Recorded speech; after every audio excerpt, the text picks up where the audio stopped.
Shalom, Business Talk di sini. Pekan kemarin bahkan sampai hari ini riuh ya tagar. Bismillah, Komisaris BUMN. Tak dipungkiri nadanya satir, menyindir jajaran komisaris sebuah BUMN. Nah saudara, tetapi bukan itu yang menjadi value dialog hari ini. Melainkan kinerja perusahaan-perusahaan berbendera BUMN.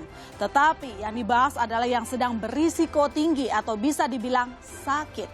Nah Garuda getir rasanya membahas BUMN yang satu ini.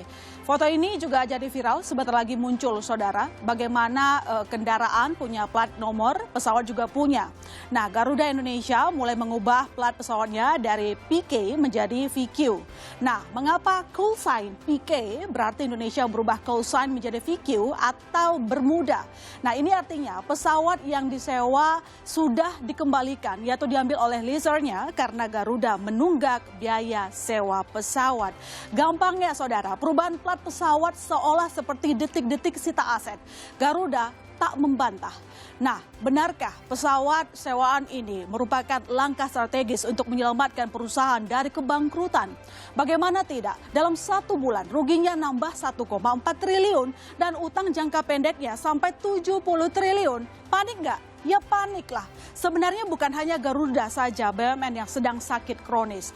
Jiwasraya yang menyebabkan kerugian negara sampai dengan 16,8 triliun juga dalam proses restrukturisasi. Nah, Menteri BUMN Erick Thohir mengklaim 98% pemegang polis setuju uangnya direstrukturisasi yang berarti tak kembali 100%.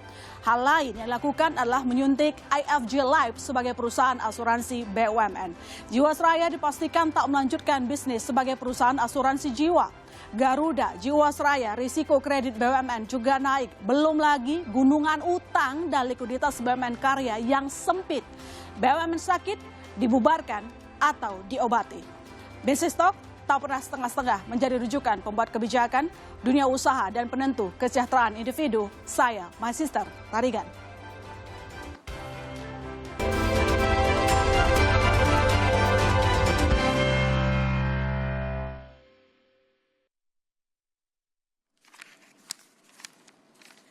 Selamat malam saudara, kita bertemu lagi di Business Talk dan malam hari ini kita kedatangan narasumber by Zoom tentu saja dengan Kartika Wiroatmojo, Wakil Menteri BUMN. Selamat malam Pak Tiko. Malam Mbak Sister. Sehat Pak? Sehat, alhamdulillah.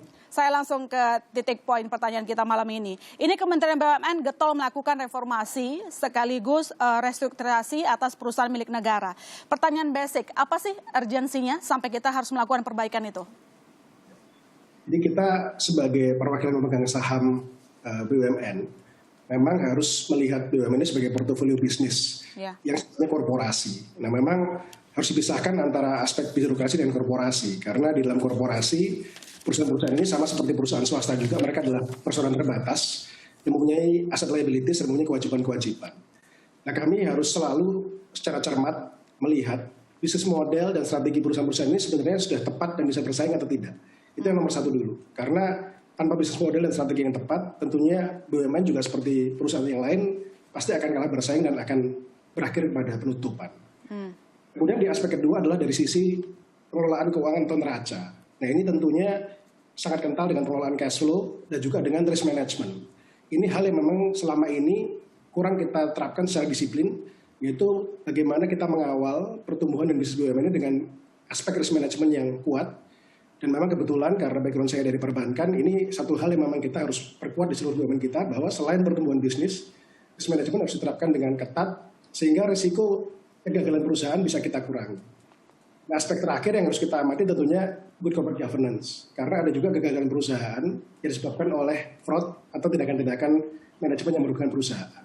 Nah ini semua Mbak memang menjadi perhatian kita semua. Nah oleh karena itu semenjak Pak Erick Thohir sebagai Menteri BUMN mencanangkan reformasi BUMN, kami memetakan BUMN mana yang memang akan sustainable ke depan, mana yang menghadapi tantangan keuangan, dan mana yang secara bisnis memang sudah tidak mungkin dipertahankan karena bisnis model maupun strateginya sudah tidak sesuai dengan zaman. Nah, ini kita counseling dan kemudian kita menyusun rencana jangka panjang untuk menyelesaikan berbagai permasalahan yang ada. Dan memang unfortunately dengan COVID ini bebannya jadi bertambah. Jadi sebagai contoh sektor transportasi yang tadinya relatif masih lumayan sehat, setelah terkena COVID memang menjadi sektor yang menjadi berat sekali karena trafiknya turun secara signifikan. Kemudian kalau dari sisi sektor lain yang memang cukup bermasalah adalah asuransi. Saya rasa kita semua sudah memahami seperti kasus Jiwasraya, Asabri, tata kelola dan bisnis model serta pengawasan risk manajemennya dulu lemah sekali. Sehingga terjadi fraud dan juga mismatch dari sisi liabilities yang harus dibayarkan kepada pemegang polis. Nah ini semua menjadi PR kita semua dan kebetulan memang portofolio saya yang paling banyak tantangan karena ada asuransi, transportasi dan BUMN karya. Nah kalau karya memang ini karena selama beberapa tahun terakhir ini memang kita melakukan pembangunan infrastruktur yang signifikan. Nah, ini tantangan mismatch dari sisi cash flow karena banyak kewajiban-kewajiban yang digunakan untuk membangun infrastruktur ini memang dibiayai dengan jangka pendek. Nah, ini harus kita restrukturisasi. Jadi memang ini semua menjadi PR Pak Erik, saya dan Wamen 1. Bagaimana kita petakan, kemudian kita lihat prospek ke depan dan kita lakukan langkah-langkah strategis maupun langkah-langkah legal untuk menyelesaikan permasalahan ini. Kita harapkan insya Allah 2024 ini semua tantangannya bisa kita selesaikan. 2024 target semua tantangan terselesaikan. Tadi dikatakan bahwa tengah dilakukan pemetaan. Lantas sekarang bagaimana perkembangannya, Pak Wamen? Jadi saat ini memang ada klaster-klaster yang sangat sehat. Sebagai contoh, perbankan yang menjadi lokomotif khususnya dalam kontribusi dividen. Dan memang kita ketahui perbankan saat ini sedang ada tantangan dari kenaikan loan at risk ya karena restrukturisasi COVID. Namun secara fundamental masih sangat kuat. Jadi ini merupakan anchor kami. Kemudian sektor yang sehat juga telekomunikasi. Tentunya dengan perkembangan 2 tahun terakhir ini di mana penggunaan digital menjadi sangat besar di masyarakat, telekomunikasi tentu menjadi sektor yang justru menjadi lebih baik. Dan kemudian sektor farmasi, termasuk rumah sakit dan farmaceutical terkait vaksin dan obat-obatan, seperti Bio Farma, Indofarma. Ini sektor-sektor yang sebenarnya terdampak cukup baik atau tidak terdampak signifikan terhadap kondisi COVID saat ini. Namun sektor-sektor lain, khususnya yang di bawah pengendalian saya, ini tadi transportasi, karya, ya memang ini yang harus ada effort khusus. Dan saat ini memang ada beberapa portofolio yang memang butuh penanganan khusus. Tentunya Jiwasraya kita sudah pahami semua, Asabri juga, Garuda ini yang memang sedang trending topics ya saat ini. Juga ada karya yang harus penanganan khusus juga Waskita dan Perumnas. Jadi ini semua sudah ada program restrukturisasi. Kami menyusun Project Management Office (PMO) yang terdiri dari para personel dari Kementerian BUMN, kemudian dari direksi para BUMN yang terdampak ini dan juga dari perbankan. Bagaimana kita secara bersama-sama dan sistematis melakukan restrukturisasi strategi dan restrukturisasi keuangan. Di luar sektor-sektor ini, kita juga ada BUMN-BUMN yang sudah lama sakit dan mungkin sudah tidak beroperasi. Nah ini saat ini, sebagai contoh, mungkin sudah pernah juga di cover di media, seperti Leces, Industri Sandang Nusantara, Kertas Kraft Aceh, ya ini kita masukkan ke dalam PPA.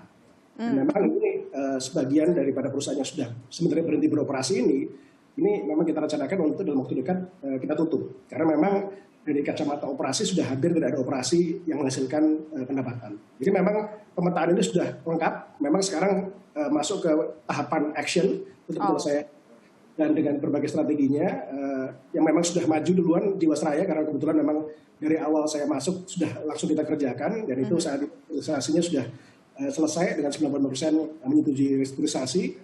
Kita akan segera transfer ke AFG dalam waktu beberapa bulan ini dan kemudian akan beroperasi di sekitar bulan Oktober nanti AFG Live. Oke, nah, kalau jadi ini berbeda. Kalau sudah diserahkan ke PPA, Pak Wamen, ini kan kemarin disebutkan ada 7 perusahaan BUMN yang akan dibubarkan. Lantas, apakah sudah ada update terbaru? Apakah angkanya bertambah atau jumlahnya berkurang? Saat ini masih sama. Nah ini kita lagi kaji secara legal karena memang satu hal yang saya ingin tekankan bahwa BUMN ini sebenarnya secara bentuk hukum tidak berbeda dengan perusahaan korporasi pada umumnya, yaitu terbatas. Nah karena kami perseroan terbatas ini, maka kita juga menggunakan undang-undang PT dalam pelaksanaan usaha maupun penutupan usahanya. Dalam undang-undang PT itu sebenarnya koridornya jelas. Jadi kalau misalnya perusahaan itu sakit dan kemudian tidak mampu membayar kewajibannya, ada koridor-koridor untuk kemudian restrukturisasi, PKPU, ataupun kemudian likuidasi. Nah ini tahapannya sebenarnya mengikuti tahapan korporasi, namun karena persetujuan di kami harus melalui beberapa kementerian, termasuk Kementerian BUMN, Kementerian Keuangan, ini yang kita sedang kaji, dan kemudian dampaknya, baik dampak ekonomi maupun dampak sosialnya kita kaji. Apabila nanti dampak legal, dampak ekonomi dan dampak sosialnya kita anggap tidak terlalu banyak, kita akan lakukan penutupan. Oke, baik. Nanti kita lanjutkan lagi diskusi kita, Pak Wamen. Selanjutnya, saudara, setelah ini isu yang lumayan seksi, nasib Garuda Indonesia yang sejumlah pesawatnya mulai berganti plat. Jangan kemana-mana, kami masih akan segera kembali.